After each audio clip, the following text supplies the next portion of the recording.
Tonight, we take up a subject of paramount importance to your path.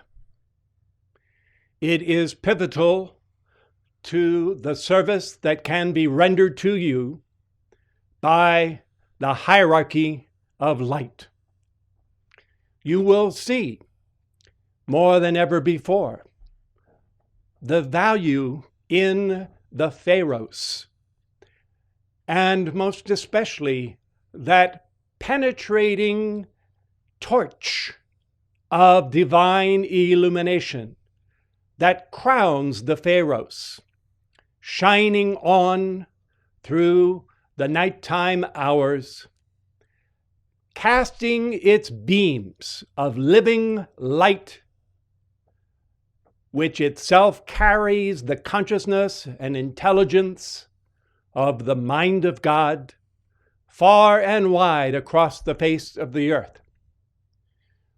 You should understand that the probing fingers of light that reach forth from this crown of the Pharos reach to the sleeping divine spark of the heart flames of the mankind of the earth, and speak to each one, "Awake, thou that sleepest, rise and pulsate, expand and extend along the spinal altar, filling the brain and the outer mind with that pluming of the golden plume of the threefold flame, the very substance and light with which the one mind of the one presence of God thinks and directs all creation." Indeed, this is the seven-rayed religion of the dawning Golden Age. As part of this new, absolutely new understanding of the relationship between God and mankind on this earth, one of the lessons which it is many times very difficult for even students of the light to confront and ultimately to embrace is the wisdom that is known as the fear of the Lord. This is not a livid gray quaking and trembling of one's members, but it is that co-measurement that has a healthy respect and deference to the actions of the law that is the law of the presence, that which you have also heard referred to as the cosmic law. The law that is a respecter of no one. In fact, it is not the respecter of anything personal. It is absolutely that which it is. It is impossible for it to change or in any way deviate from being the law that governs all of life. This law is so very powerful that in reality, it is never interfered with, even by the ascended masters themselves, save when they seek to invoke an even greater law than these actions of cosmic law. In particular, one aspect of this law which must be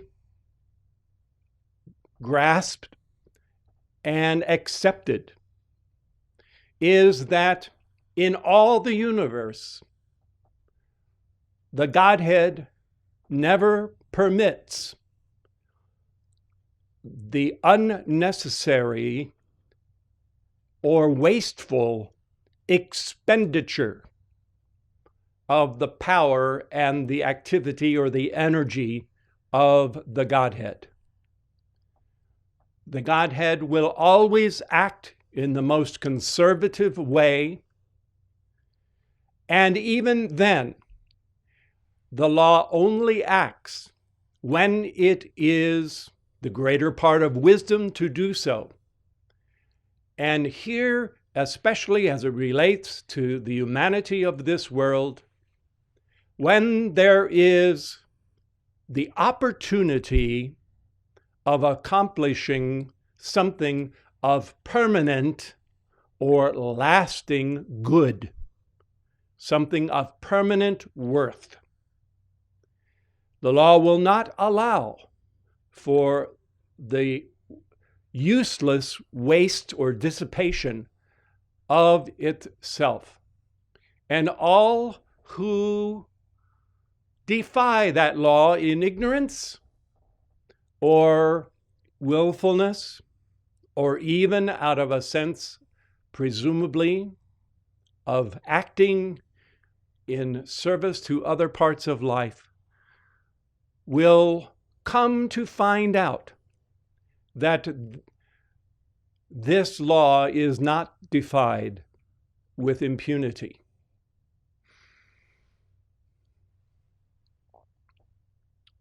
One example of the operation of this law is the very existence of the lords of karma, most especially in relation to their interaction not with unascended mankind, but with the ascended masters themselves. Those who are students of long standing of the ascended master activities will well understand that there is a process that takes place on the part of any ascended master before they engage in activities with unascended life streams. Not so much necessarily in their own ascended master sphere of activity, but when it comes to the interaction with unascended mankind, there is a series of checks and balances because of the impersonal operation of the very law that you have just had explained to you. Because this law applies to ascended masters as much as it does to unascended life streams. And the lords of karma recognize quite well that many times the impulse of compassion and the desire to afford healing or the desire to afford protection by one of the ascended masters on behalf of their favorite disciples or larger segments of society, that notwithstanding all of the benevolence on the part of the ascended master, the wisdom of the law must be brought to bear as to whether or not sanction can be given to entering into such activity. This heightens, or should heighten, everyone's appreciation when a dispensation is granted by the lords of karma. for such a thing as an ascended master activity. It is not a common occurrence. It is the exception to the general rules of karma that govern the karma of the race of man.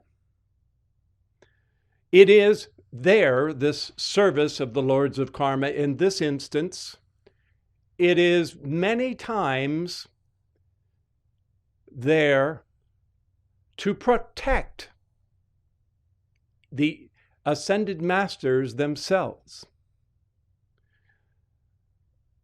from willingly incurring a burden of karma which they would then have to expiate, without it holding the prospect of producing fruitfulness coming out of that experience. You may have heard parenthetically when one of the great ones stands here and is addressing the whole world, that they might foreshadow the fact that they are going to give a certain release of light, that they are going to issue a cosmic fiat. And they will preface that announcement by stating that they have already obtained the dispensation of the Lords of Karma to issue that fiat. Oh yes, the energy and the power was resident within the Ascended Master. But this is a part of the ongoing work of hierarchy that does not merely apply to unascended mankind. You might think that after you are ascended, you become a free agent in whatever you would like to do. But there is freedom, yes, but it is a freedom that has willingly embraced God the One. And the whole fabric, the ladder of light that is the hierarchy that has spun forth the whole sidereal universe, all of the intermediate realms, and even this realm of the physical, all the way back to the heart of the great, great central sun. If it be the case that the ascended masters seek out greater wisdom before they act with unascended mankind, should it be the case that here on earth fools rush in where angels fear to tread? The fear to tread is the fear of the Lord that is the beginning of wisdom. Now observe the uncanny operation of this law. Part of this instruction, not only was it released by beloved Saint Germain, but it was released by a great cosmic being who has a dual role at present. Nada of the sixth ray also serves on the Lords of Karma and gives her perspective on this situation as it relates to the world here. Here is one of the ways in which Saint Germain puts the understanding of that which is often claimed to be by well-meaning people of all political persuasions and of all religious persuasions here in this world. And that is the understanding of true service. The blessing, Saint Germain says, the blessing of divine service is indeed a great privilege. But remember that your first service and the greatest service that can possibly exist is your complete acknowledgement and acceptance of your own mighty I Am presence, first and foremost, that mighty light within and above you. Here he is putting on guard some of the neophyte disciples who are coming into some of their spiritual powers. And he is safeguarding their understandable compassion and desire to use those powers. I wish you all to remember what I am about to say on the subject of service, for that is one of the most misunderstood areas. Many people consider various things to be service, which in reality are not service at all, but are instead slavery to the human creation of themselves or others. Anytime you isolate the performance of mere physical acts only for the gratification and the satisfying of the limitations of any human self, this is never service. It never was, nor will ever be.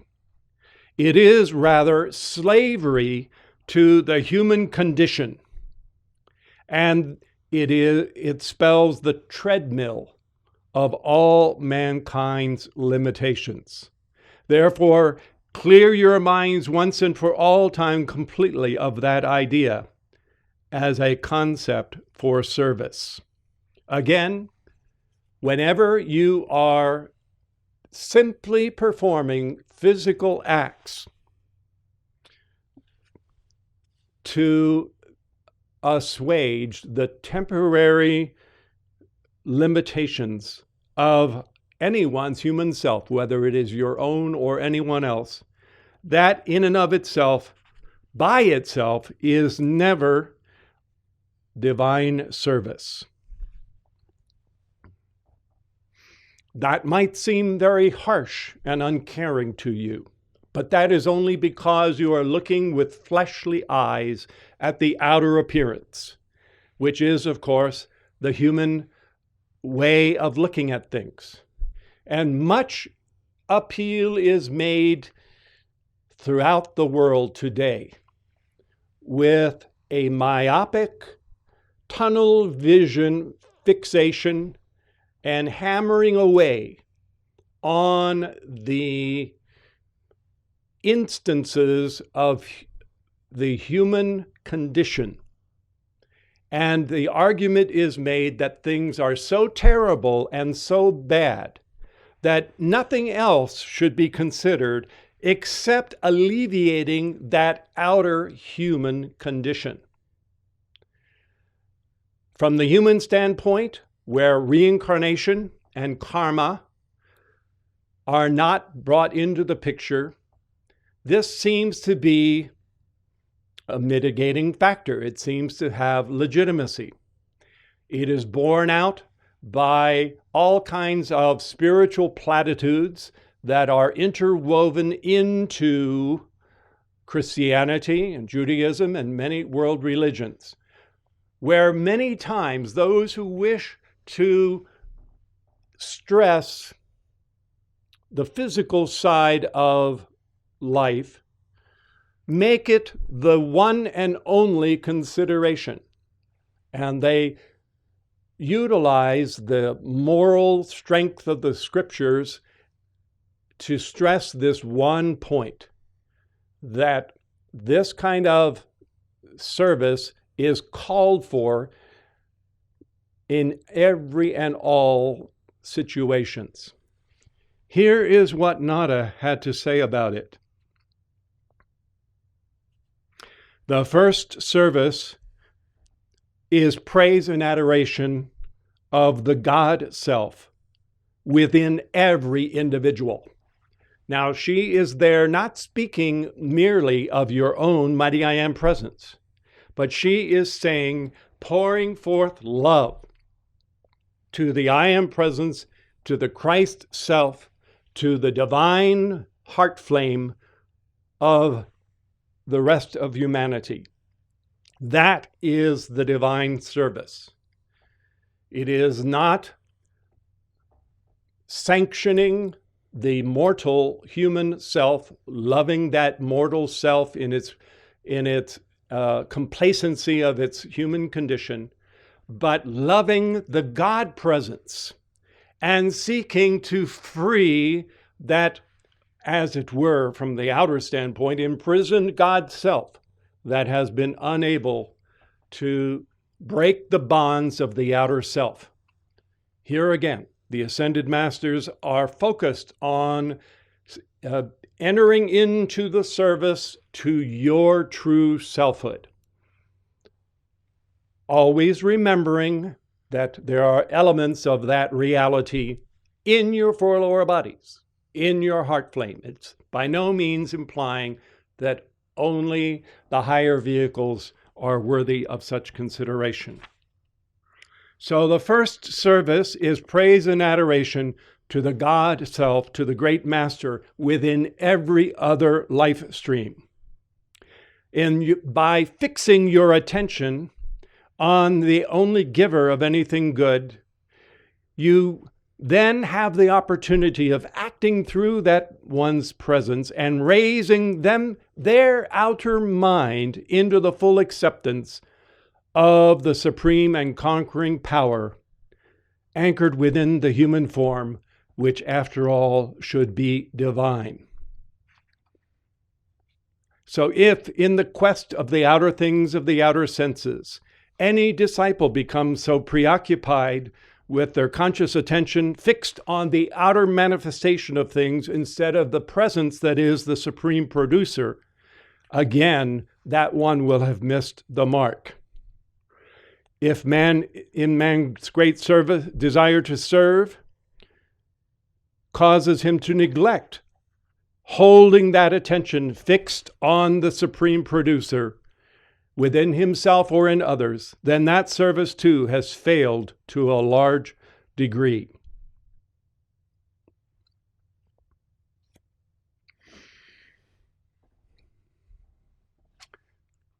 Lady Master Leto takes up this theme a little bit later in these experiences, again speaking to the same small circle of unascended disciples who are somewhat new to the path. And her subject in this case has to do not so much merely with the strength of the physical body or what is going on in the outer mind or the imagination.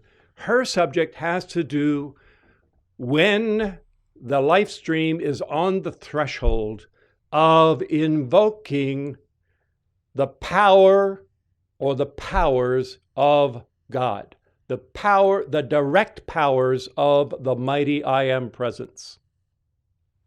Here is what Leto says on that subject.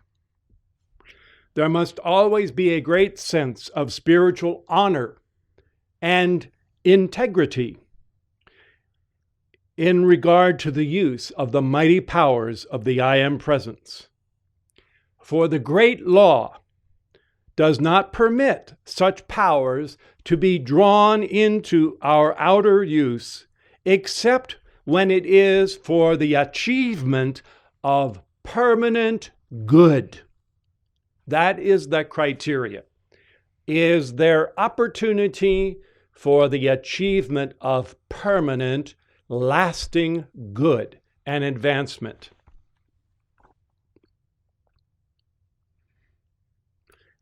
When we use the life and the substance and the powers of the presence for the gratification or for the pleasures of the outer senses,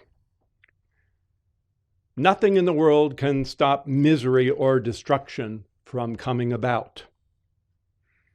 The example set by the mighty I Am Presence, the great I Am, is that the presence is at work ceaselessly, building and releasing and expressing and constantly expanding perfection in all of its realms, in all of its creative activity, and permanently maintaining love and peace and constant service to all.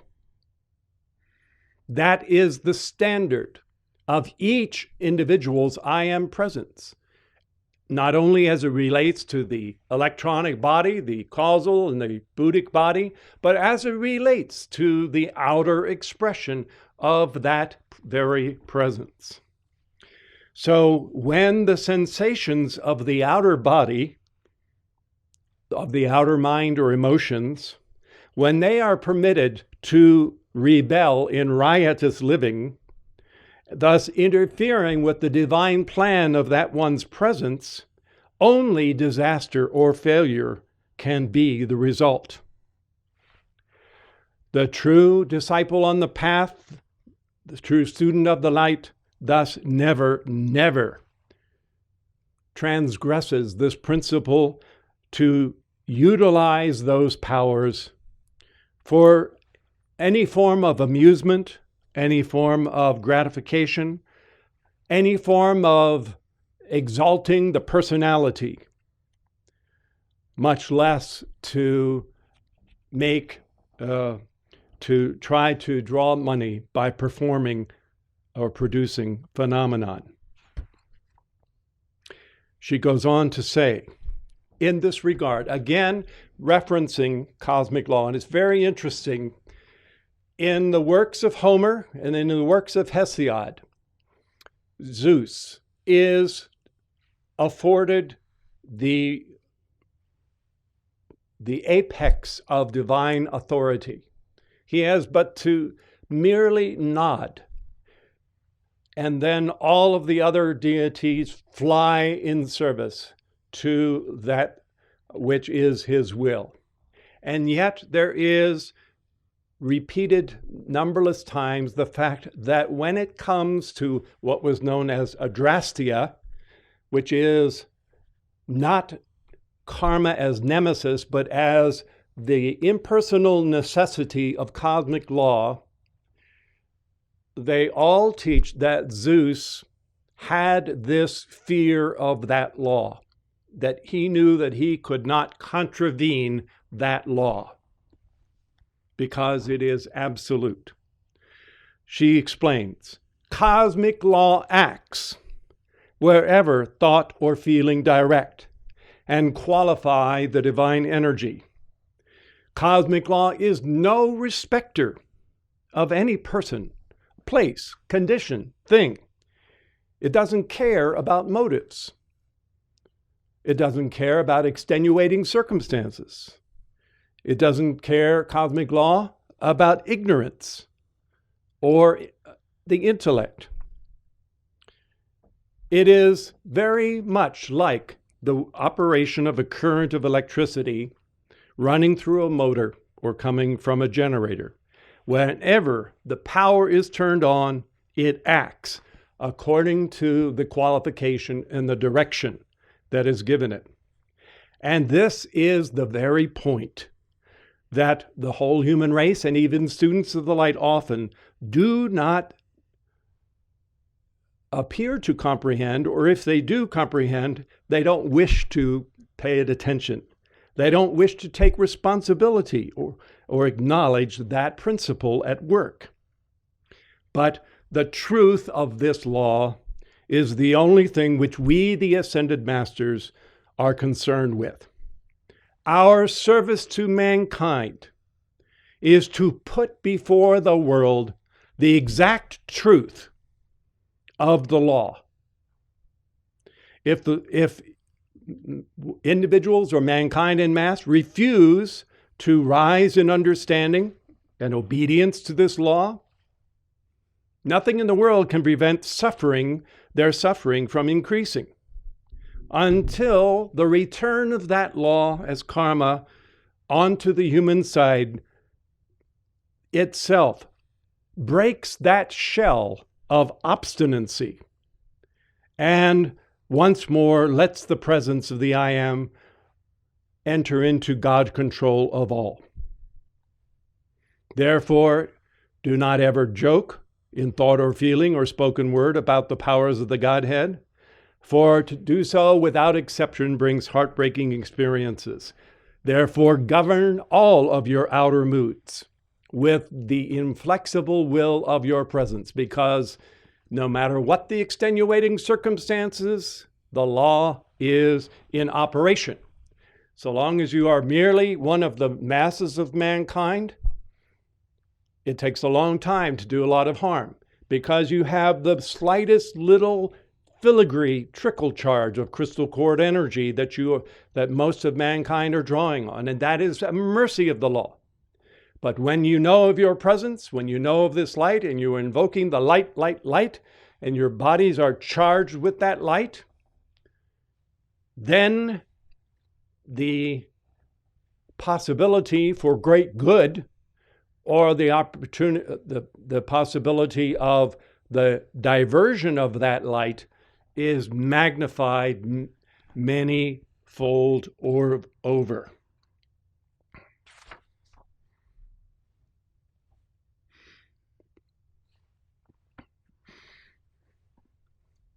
Two other examples of this that speak to the thought form of the Pharos of Hierarchy.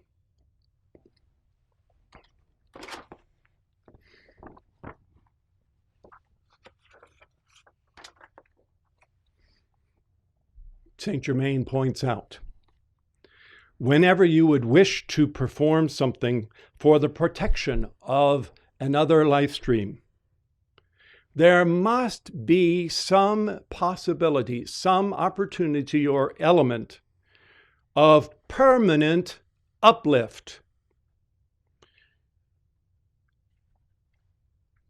that can come to that one who is the recipient of that protection. Without this opportunity, that exercise of that protection is a useless direction of divine energy. And even we, the Ascended Masters, do not have the right to use that energy, even when it comes to protection. Now, of course, the object lesson of that instruction is not only that one cannot steady the ark with impertinence, which is to say, to try to override this impersonal principle of cosmic law, but it is to say that let there be that opportunity for uplift. Let there be that opportunity for enlightenment to the consciousness. And so long as that doorway of opportunity is held open, then is when there can be protection. Then is when there can be healing. This first reference by Saint Germain was on the subject of calling forth protection. On other instances, he brought up the subject of healing. When Jesus performed the healings that he performed, it was so that man would give glory to the Father who did the work, that they would come into an understanding of the laws of mercy and love which supersede the Mosaic law. There was intended to be that opportunity for illumination. And you'll notice the Gospels record the fact that in those towns or cities where they did not have sufficient faith, that he refrained from performing healings due to that very lack of faith in honor or in a deference to this law.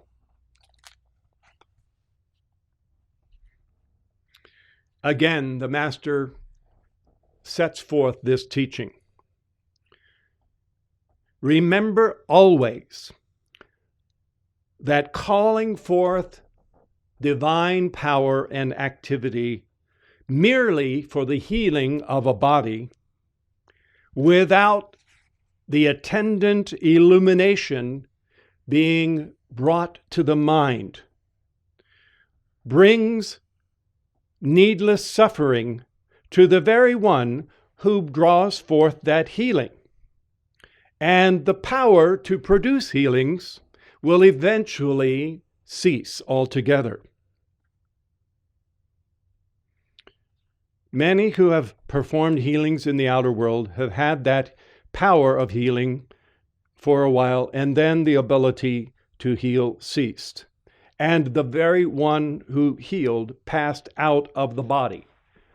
Why would that be the case? Because the outworking of karma, there is the high road and the low road. You take the high road, I'll take the high road, you take the low road, if you so desire. The high road is illumination.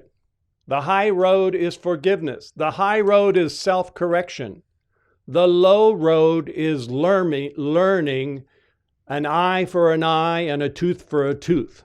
The low road is karmic recompense, wherein the soul learns its lessons through the return of that karma, because it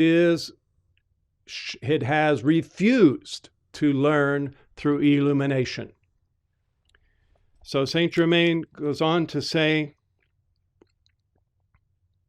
if all who desire to serve through spiritual healing could but realize that illumination of the mind, so that the individual who has created the illness cease to recreate the cause of the illness, that would be the first step to lasting and permanent healing and permanent good. And therefore, they wouldn't refrain from using that power to heal unless the possibility for the mind to be illumined was also present. This is far more important than any individual can possibly realize. And the Ascended Masters will never use any energy to heal unless through that permanent illumination can expand.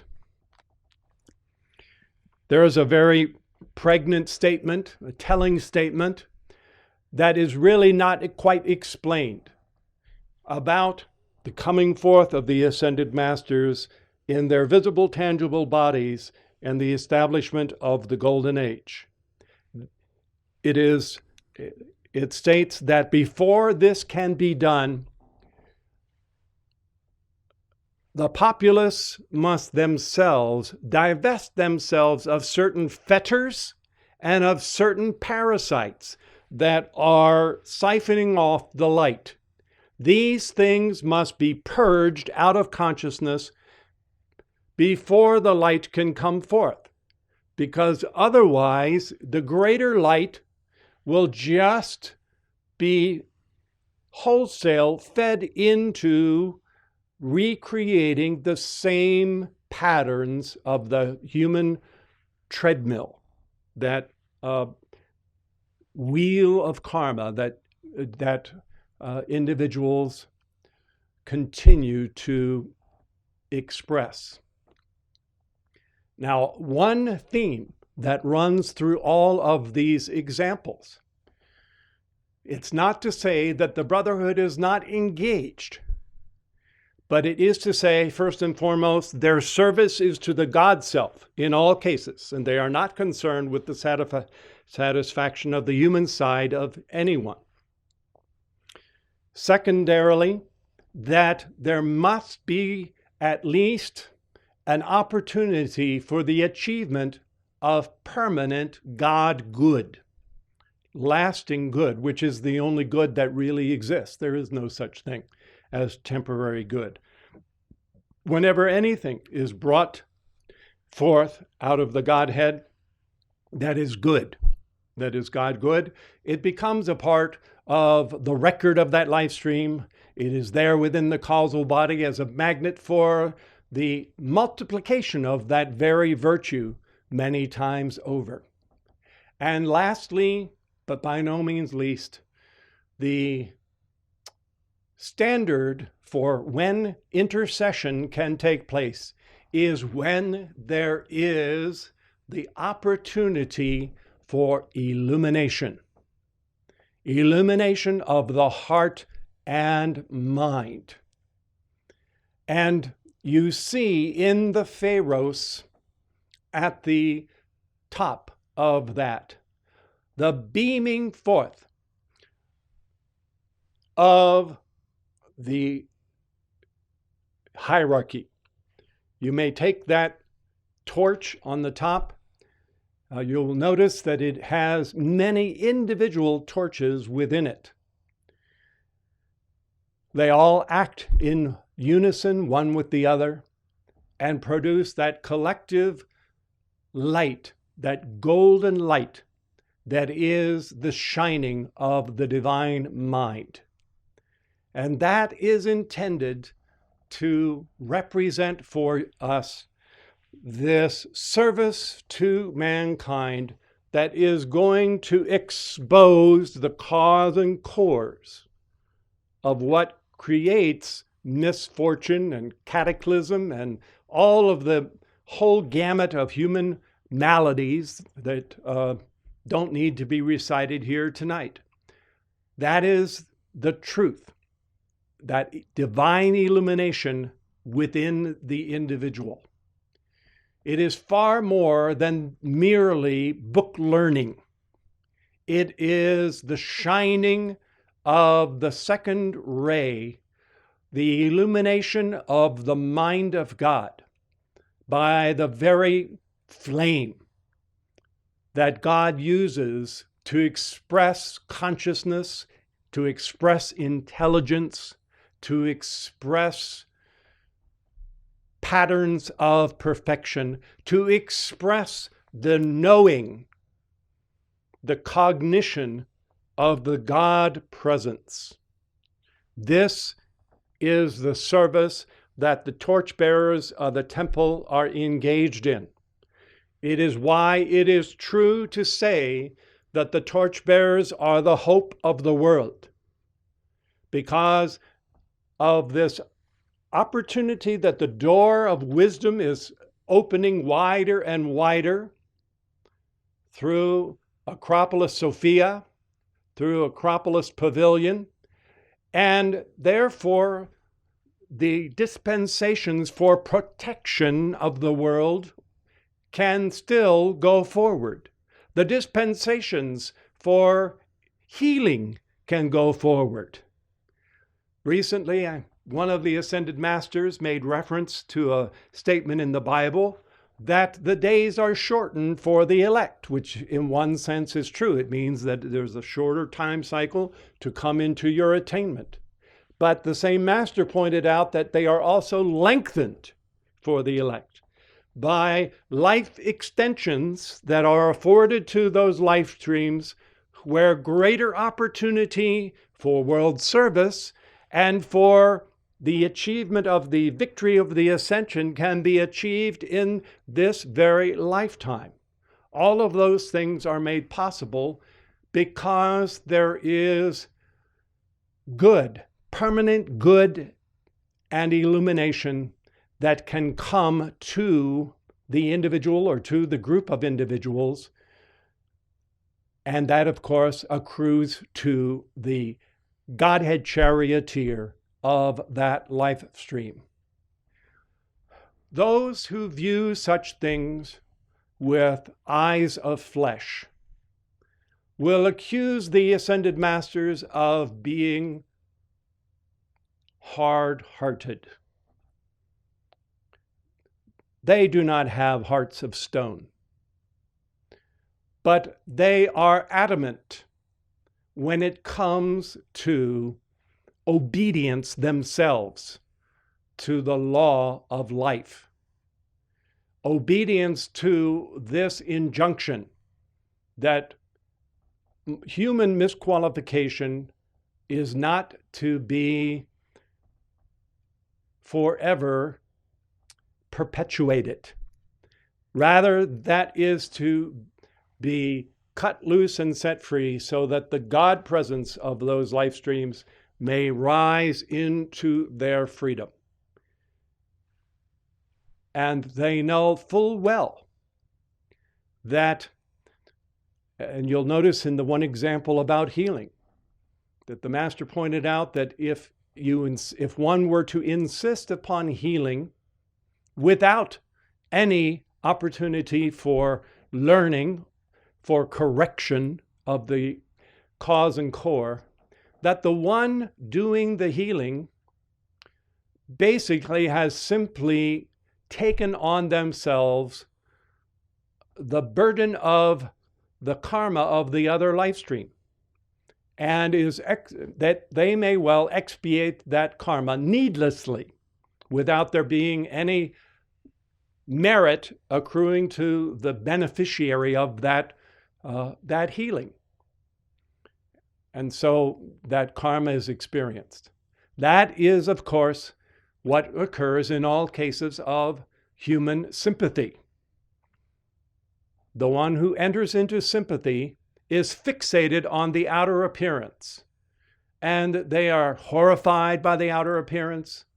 They are aghast at the outer appearance. They seek at all costs to wring their hands about those outer appearances and to do all within their power to simply attempt to wipe out the outer appearance. And when this is done with impunity, without consideration for the great laws of life, then the net effect is that the one who was supposedly going to be helped are no better off than they were before. The only thing that happens is that the helper, the one who initially was in a state of having light themselves, that one will find themselves bound in the same inexorable chains of human limitation that they sought to free the sympathetic person of, or the sympathetic life stream of. No one is really in the place of God Almighty and able to vicariously overturn these laws with impunity. What can be done is that there can be from the lords of karma an arresting of those outer appearances when there is the opportunity for illumination to come in the wake of the protection, in the wake of the healing, in the wake of the assistance. But in all those cases, it is really divine love and compassion that is going to act on behalf of the life stream.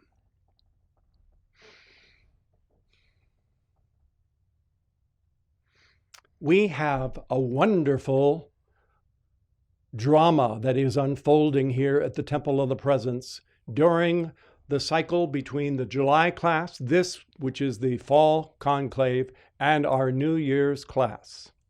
We have the Shield of Elohim, of the 12 mighty Elohim and their divine complements, which was released during the summer conclave. Now we are in the very early stages of the Pharos of Hierarchy. Again, there is the significance of the 12 who are engaged. And come the new year, we will have the glorious conflagration of the multitudes of the heavenly hosts of the angelic kingdom, with their great leaders, the archangels and archai, to complete this brotherhood of men and Elohim and the angelic kingdom. Notice in all cases the multiples of 12 or 24, as the case might be when you have the divine complements of archangels, archei, Elohim, and their divine complements. This truly is part of the edifice that is being builded of Mighty Victory's etheric temple that will be part of the rituals of the Temple of the Presence forevermore. It's interesting to note the twin flames of Nada and Daniel Rayborn. Nada Rayborn described that upon exiting her physical body and moments later awakening in the effulgence of the dazzling light, she found herself surrounded by 12 dazzling ascended masters. They stood in the 12 points of the electronic circle and held the focus for her own mighty I Am presence to fill the light of her etheric, her mental, her emotional, and her memory bodies with the flames of transfiguration, resurrection, and of course, the ultimate of the ascension. So you have that glyph of these 12 standing in that circle. In the case of Daniel Rayborn, it was multiplied by 2. There were 24 that stood round about him, standing in the focus of the shield of Elohim, of the great Elohim and their divine complements, or if you will, the archangels and archei. In all these, in that case as well, you have these 12 cardinal points, 2 on each point, in the case of Daniel Rayborn. And what are they doing? Each one has its own service to guide and to assist in the operation of the descent of the flame of the resurrection and of the ascension current that have to come forth in this 12-fold fashion within the 4 lower bodies to lift those vehicles out of the socket of mortality permanently into the blending with the electronic body of the mighty I Am presence in the victory of the ascension. These things are not a matter of wishful thinking or of spontaneous combustion. The directing intelligence of each of these ascended ones is in cooperation with the light of the I Am presence and is very much engaged in a precise service to life. That directing intelligence has to do with this second ray of divine illumination and God wisdom that comes forth as the mind, the one mind of the one presence. As part of this spiritual temple of victory, you may then appreciate yourself standing in the center with the Chohans, 12 in number, standing round about you. Master Moria focusing the blue flame of the will of God. Lord Lanto, this yellow golden flame of divine illumination, and so forth, round that glorious circle of the hierarchy of the Chohans of the rays. In these instances, in all cases, you should see the actual form of the ascended master immediately surrounded, both the form and the light immediately around the body, as a dazzling sun, which is to say, a dancing focus of the white fire core of being. That white fire is inclusive. It is a compound ray of all of the 7 rainbow rays, as well as the 5 secret rays, acting in a consummation of all of those. In addition to that sun, that white fire electronic body of each, that ascended master body of each, you may then realize that each is performing their service on your behalf, sending forth, respectively, the color of the ray of their service. The diamond, white fire, blue fire of the will of God, and so on and so forth around the circle. And these are then meeting at the center. It could be yourself that is standing at the center. It could be the thought form of the world that is standing at the center. It could be the form of another life stream who needs healing or protection that is at the center of that focus. That is the meaning of the shield of Elohim, as well as the Pharos of the hierarchy of the light.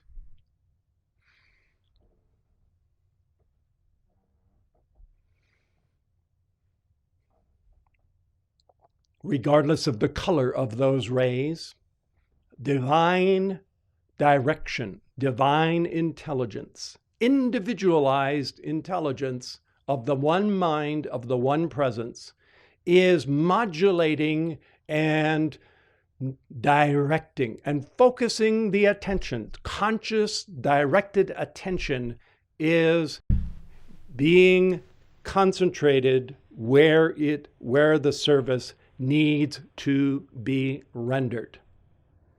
I'd like to leave you with this fond comfort as it relates to the service rendered by all of these Elohim, by the 12 Chohans, and by the archangels and archei. You have had the correct teaching that the God consciousness of the mighty I Am presence never acknowledges imperfection. That it is, as it were, oblivious to any form of imperfection. However, that is not to say that the mind of the presence of God is ignorant of you. That is not to say that the presence is removed into some sterile corner of the cosmos somewhere, oblivious of you. Rather, it is the case that this one mind of the one presence is focused at all levels of the realms of coming to be. God is in action everywhere. That is easy to accept in the nirvanic world, for all is perfection there. And of course, the presence, the mighty presence, can be aware of that. Likewise, the Buddhic realm, the realm of the cosmic Christ consciousness. There too, all is perfection. Now observe carefully the service of the Chohans of the rays, and the service especially of beloved Immaculata, the one who is referred to as silent watcher for the earth. What is Immaculata doing? For the entire planetary body and all of the evolutions on the earth, Immaculata is like a brooding hen who is nesting on the golden eggs of that which has been conceived in the heart and the mind of the presence of God. Only when you encounter that which Plato identified as the divine paradigm, which is nestled in the very bosom of the great central sun, there is the pattern of all of eternity. And Immaculata, like the Holy Kumaras and so many others, hold conscious connection with the counterpart of the perfect patterns for this entire planetary body that are there for all eternity in the heart and the mind of the presence of God. In addition to that, while holding that connection, Immaculata silently goes about the work of holding those patterns for the entire planetary body. You may recall Mother Mary had flashed into her consciousness by Archangel Gabriel the perfect pattern of one Son of God, Jesus by name.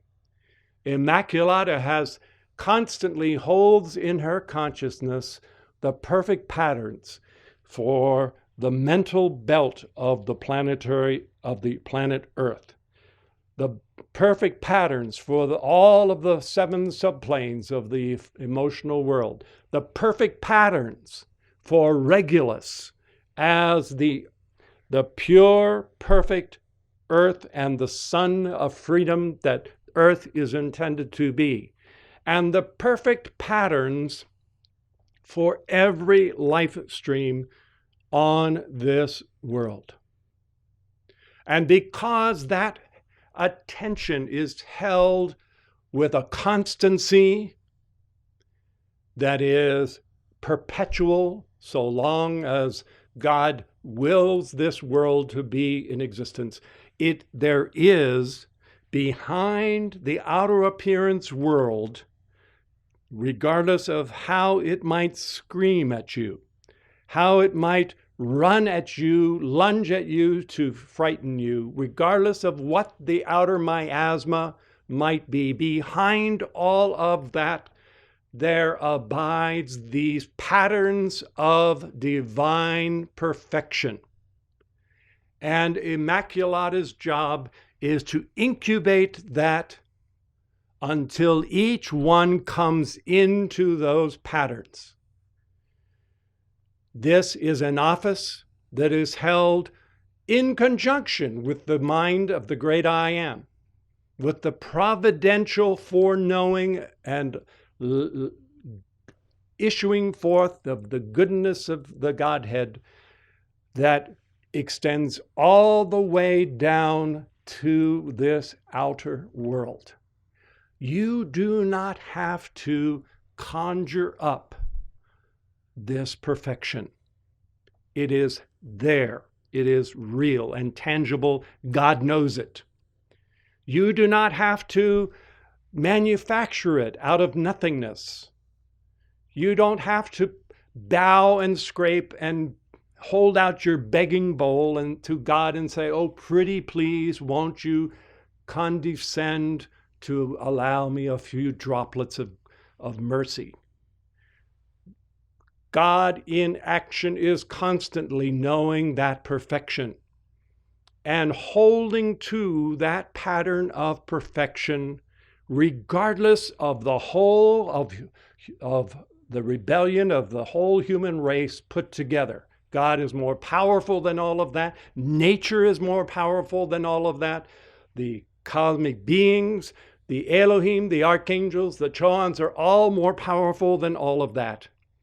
And it is your glorious opportunity to shift the focal point of your attention away from the hypnotic tick-tock and the sickening seasickness, focusing on the tumultuous froth of human misqualification, which is, after all, unreal, which, as the Master said recently, if it doesn't exist in the mind of God, it doesn't exist. Surely that unreality does not exist. And as Master Moria said so very long ago, why stand aghast when gazing upon nothingness? It is not real. Instead, you may align yourself, as the Ascended Masters long ago chose to do, with the active pulsations and pressure of the mind of the presence of God, which isn't removed only in the great central sun, but has itself hung the Pleiades in the upper universe, has established Arcturus and Sagittarius and all those limitless constellations. All of these are spun forth out of the mind of God, and they continue to be there because the mind of God, through the various cosmic beings, is sustaining that momentum. That is all flowing through the golden ray of divine illumination. And that is what you may choose to align yourself with. One point, beloved Saint Germain made a rather categorical statement referencing the almighty power of the presence of God and of his own mighty I am presence. He said that you may use this power as I do when you embrace the discipline of acknowledging that the mighty I am presence is always in action. This is a necessary discipline because so long as you are holding to the mighty I am presence is in action there, the mighty I am presence is in action there, the luminous presence of the hierarchy is in action there. As long as you are holding to that, you are feeding the greater flow of that power into matrices of perfection, and therefore greater power can be entrusted to you. And the awakening and the illumination is when you come into the safe harbor of this tower of Kronos, this mind of God, and you realize that behind the screen of outer appearances, even in this outer world, in this three-dimensional world, there too, God is everywhere in action. Thank you.